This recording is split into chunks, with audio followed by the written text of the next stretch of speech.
What's up? It's March, beginning of March. We had a community cleanup, man. Tell us why you doing all this, man. What's going on? First of all, I believe this is our responsibility. We say even when it ain't your fault, it is your responsibility because ain't nobody gonna do it but us. So our whole ethic, everything we do as an organization is about self-determination. Period, point blank. How we do it for ourselves, and and any other factors that come into play, we want them to do it under, as the Black Panther Party said, community control. Right. Okay. So a lot of people refer to CRC kind of as a new age version of the Black Panther Party. What's your reaction? Definitely inspired by it. I'm also a central committee member of the Black Panther Party Cubs with Chairman Fred Hampton Jr. And for us, our whole organizational ethos is based on Minister Huey P. Newton's philosophy that power is the ability to define phenomenon and make it act in a desired manner, right? We say power is the ability to define phenomenon and make it act in the desired manner. And everything that we do is about that, right? We say wherever power is being expressed, we better be able to express power. That's our philosophy. And so that's going to look a bunch of different ways in a lot of different places, right? Our thing is socialists call it dialectical materialism. I mean, studying the conditions and shaping your actions accordingly. We call it facilitating or finding the flux. Whatever the changing conditions are, we have to assess them and then we have to adjust to them. Because a lot of times what our folks do is we have abstract ideology. We say revolution, we say this, we say that, we say a simulation. We have a strategy of change that's about studying the conditions and then moving accordingly to get a particular outcome. But the outcome has to be having the ability to define the phenomenon and make it act in the desired manner. So by define the phenomenon, what's the phenomenon? Well, phenomenon is everything around us, right?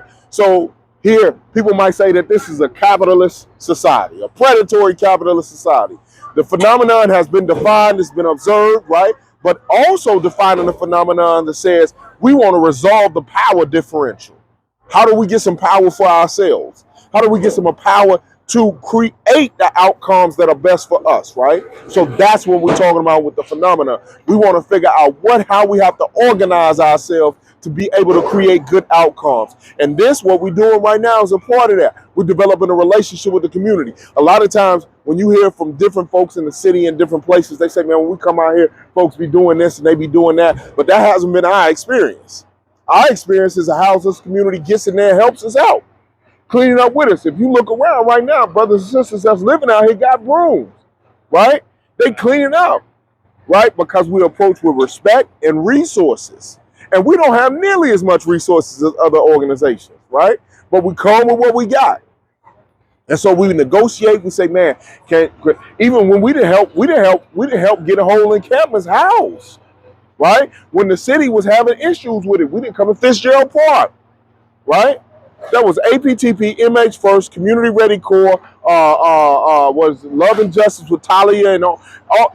That's who came in and helped get Fitzgerald Park finished. They won't tell you that, right? Folks, it was like about 9 folks who were unwilling to go.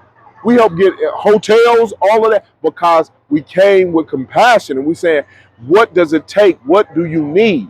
When you approach our communities with disrespect, it creates a pushback. So you got to know how to move in our communities. And so this is what it's about. We come with service first. Right. What's up with you, man? Yes, sir. God bless you. Okay. So, man, I got a question. A lot of people kind of know, a lot of people don't know outside of our area. Who is Cat Brooks? They ask. It's the co-founder, myself and Cat Brooks co-founded the Anti-Police Terror Project, right? You're a co-founder of that? Absolutely. Does that surprise a lot of people, or you feel like everybody knew? A lot of people know. A lot of people don't. Cat will tell you that I'm one of her mentors, right?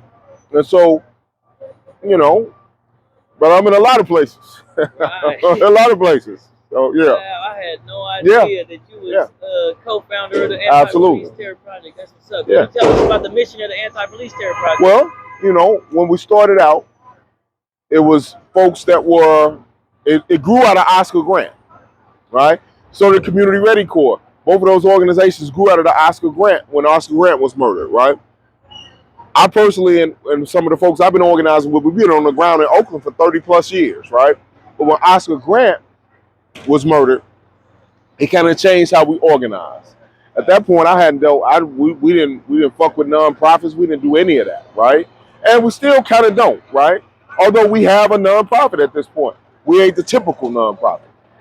But we learned how to maneuver in that world, and we learned that a lot of folks were standing on our work, right, and going to get funding on the work we was doing, right? And so we learned a lot of lessons there, but it changed how we move. In that, APTP was born. APTP was born in order to begin to combat what was happening in our community. And what you saw was there have been no police killings for a long periods of time, right? Because of the movements of thousands of people in the streets. Not just an organization, because we always got to put it back with the community, right? Because the people really create any change. What we can do is kind of help guide people in the right direction, facilitate that energy a certain kind of way, but for the most part, it's the people who make the change. Right. And so you talked about Huey, and so right now, recently, well, not super recently, but for a while, the Huey P. Newton Foundation has arisen and pretty much kept the name alive. What's your words on the foundation? Well, we always say Minister Huey P. Newton because we want to respect structure. Okay. That's how we always roll with it. And the reason why we do that is because these were organizations that changed the landscape. So we always want to respect them for their organizational value, right? So we say Minister Huey P. Newton because for that same respect. And so with Sister Frederica, we respect what's being done. You know, everybody got a role, you know, and the role that they play around, I think they're trying to move in right here. The role that they playing right now is to preserve the legacy, right? So, yeah, shout out. Yeah, that's what's up. All right, and what can we expect for the, also you out here with Kano. Yeah. Can you give some words about your partnership with them? Listen, man, you know, these brothers and sisters who are freshly out in a lot of circumstances, but we partnering, right? And again, what CRC does is we help a lot of organizations get on their feet, right? Because we've been around a long time. We know it can't just be us, right? And so what we help to do is nurture and incubate different organizations. So that's a large part of our relationship. But these brothers today, being out here right now, without Kano, this wouldn't be as smooth as it is because of the relationships that they have in these encampments right now, right?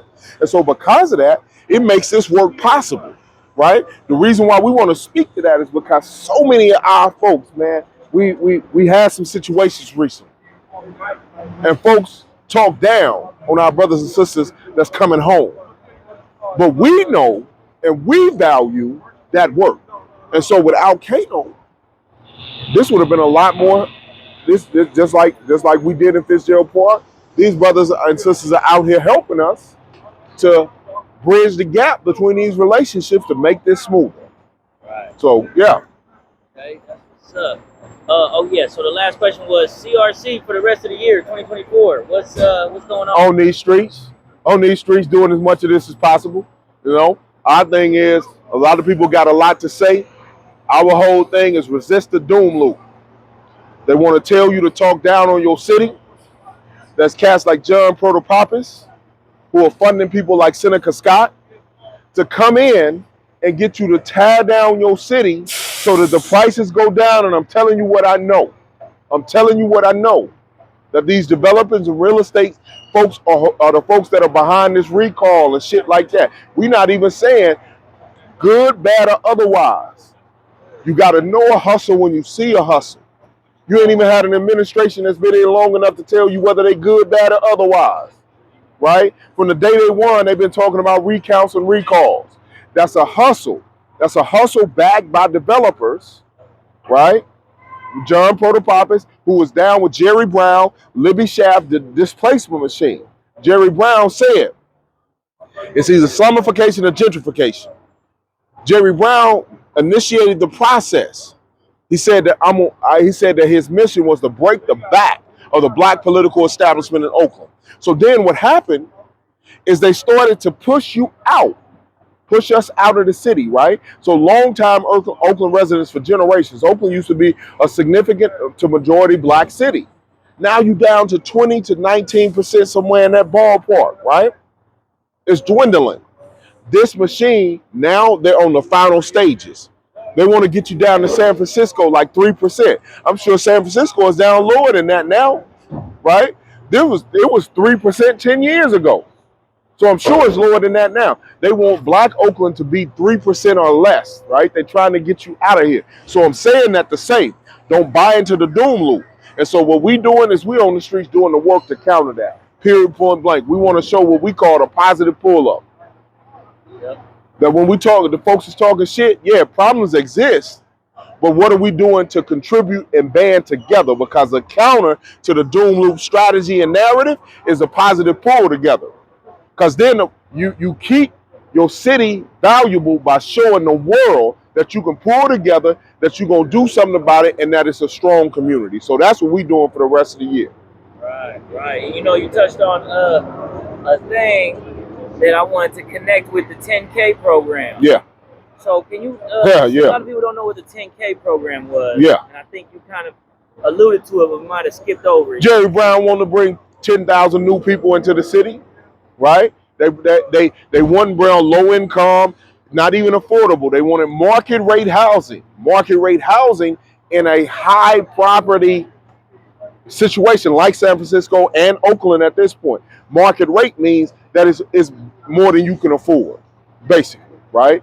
And so they wanted to bring 10,000 new people into the city, but that meant pushing us out of the city, and that's where we are right now. Right. Okay. Cool. So, any final words to the people? Man, we all we got, right? But we say shit, we got a lot. That's just what it is. So we say we band together, we pull together, and any problem that exists in our community, we can solve it ourselves. We can solve it by pulling together. Don't let folks talk y'all into tearing down and talking down your city, because that plays in somebody else's interest. That plays in pushing the property values down. When we talk each other out of the city, we talk each other from moving. If the property values go down, they come in and buy it up for cheap. That is the game plan. That's confirmed. Again, study John Protopopis. Study Sam Singer. Sam Singer has been contracted under the Shaft administration. He's the representative for LaRon Armstrong right now. Sam Singer is the bad guy's good guy. He's a spin doctor who makes bad people look good. Now, I'm not saying I don't know why LaRon got him on or whatever, but I'm saying whenever you see Sam Singer, you know some shit is going down. Right. So what is something that you could trace him back to as far as that? Yeah, Chevron, he's represented Chevron. It was in, I want to say Ecuador, but do your research, because I'm not saying, but there was indigenous populations that were being fucked over by oil companies. He went in and represented the oil companies and made their genocidal moves look like they were good moves. I've heard and been told, and so I say allegedly, that he represented a rapist at an Oakland high school, a teacher who was a rapist at an Oakland high school, allegedly, because I don't have the documentation, but this is what we were told by one of their family members, right? But he's the bad guy's good guy.